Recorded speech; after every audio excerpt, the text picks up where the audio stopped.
ఈరోజు కొత్తకొండ వీరభద్రస్వామి యొక్క బ్రహ్మోత్సవాల సందర్భంగా ప్రతి సంవత్సరము స్వామివారి దర్శనం రావడం జరుగుతున్నది. ఈసారి కూడా బ్రహ్మోత్సవాల సందర్భంగా స్వామివారి దర్శనం కోసం రావడం జరిగింది.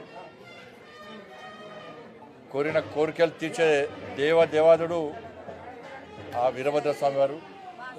కోరమిసాల కొలువైన దేవుడు ఇవాళ వీరభద్రస్వామి వారు. కాబట్టి ఏ కష్టాలున్నా ఏ ఇబ్బందులున్నా ఆ స్వామివారిని ఆ తల్లిని వేడుకుంటే కోరిన కోరికలు తీర్చాలనే విశ్వాసం నమ్మకం భక్తుల్లో పడుతుంది. వాస్తవం కూడా చాలా విషయాలు కూడా అవి నిరూపితమైనవి. దాంతోపాటు కూర మీసాలవాడు కాబట్టి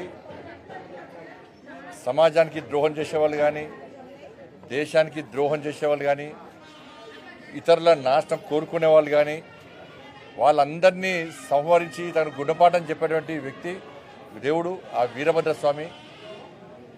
లేకుంటే వాళ్ళని కూడా మార్చి వాళ్ళకు మంచి ఆలోచన కల్పించినటువంటి దేవుడు ఆ వీరభద్రస్వామి. అందుకే వీరభద్రస్వామి వారి దేవాలయానికి వచ్చినప్పుడు ఒక మంచి మనసుతో నిండు మనసుతో అందరి క్షేమం కోరి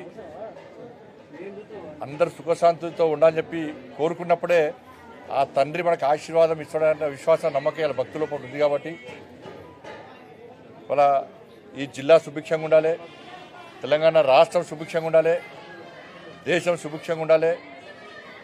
ఎలాంటి చెడు లేకుండా ఎలాంటి శత్రుత్వం లేకుండా స్వార్థాన్ని వీడి ఓరికొరికి కలిసిమెలిసి ఒక మంచి సమాజ నిర్మాణం కోసం తద్వారా ఒక శక్తివంతమైనటువంటి భారతదేశ నిర్మాణం కోసం ఏదైతే నరేంద్ర మోడీ గారు ఒక సంకల్పం తీసుకున్నాడో 2047 వికసిత్ భారత్ లక్ష్యంగా తల్లి భారతమాతను విశ్వగురు స్థానంలో ప్రతిష్ఠించాలని చెప్పి అగ్రరాజ్యాల్లో భారతదేశాన్ని చేర్చాలని చెప్పి ఒక దృఢ సంకల్పంతో కష్టపడి పనిచేస్తున్నాడు.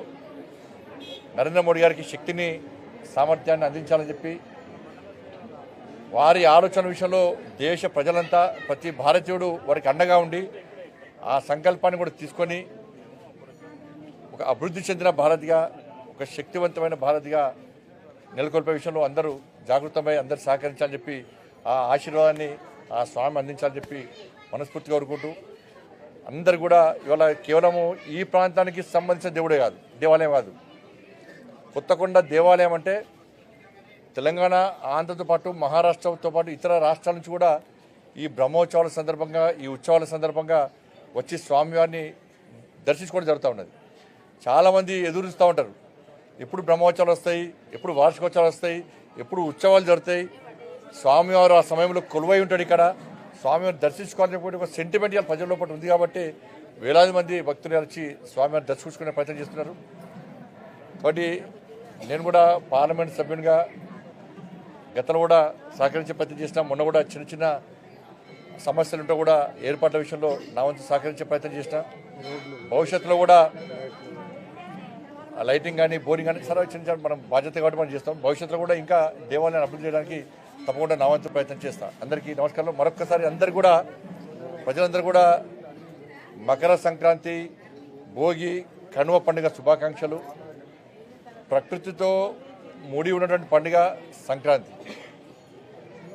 ఇది పంటల పండుగనే కాదు, ఈ సనాతన ధర్మము మన సంస్కృతి సంప్రదాయాలతో ఇడుముడి సంబంధాలైనటువంటి పండుగ. కాబట్టి ముఖ్యంగా తెలుగు రాష్ట్రాల్లో ఈ పండుగను చాలా ఘనంగా జరుపుకుంటూ ఉంటాం. ఇవాళ ముగ్గుల పోటీలు కూడా నిర్వహిస్తూ ఉంటాం. ఇప్పుడు కొత్తగా ఈసారి సకినాల పోటీలు కూడా నిర్వహిస్తున్నారు.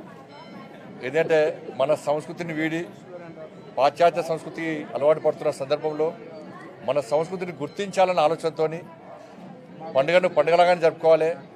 దాని యొక్క విశిష్టత, దాని యొక్క చరిత్ర తెలుసుకొని దానికి అనుగుణంగా నిర్వహించుకోవాలని చెప్పి ఆలోచనతో చాలామంది కూడా ముగ్గుల పోటీలు నిర్వహించే ప్రయత్నం చేస్తున్నారు. ముగ్గుల పోటీలు నిర్వహించే వారికి అందరూ కూడా అభినందనలు, పాల్గొన్న వారికి కూడా అభినందనలు, గెలిచే వారికి అందరూ కూడా శుభాకాంక్షలు. మీడియా మిత్రులు అందరూ కూడా మీరు మీ కుటుంబాలు కూడా, ఎందుకంటే స్వామివారి కన్ను సన్నల్లో మీరు మీ వృత్తి నిర్వహిస్తున్నారు. మీరు మీ కుటుంబాలు కూడా నిండు నూరేళ్ళు ఆరోగ్యంగా ఉండాలని చెప్పి ఆ స్వామివారి కరుణ కటాక్షలు మీ అందరికీ ఉండాలని చెప్పి మనస్ఫూర్తిగా ఆ స్వామివారు వేడుకుంటూ అందరికీ ఇలా దేవాలయం కాబట్టి ఈ ఒక్కరోజు వదిలిపెట్టిన దండాలందరికీ కూడా.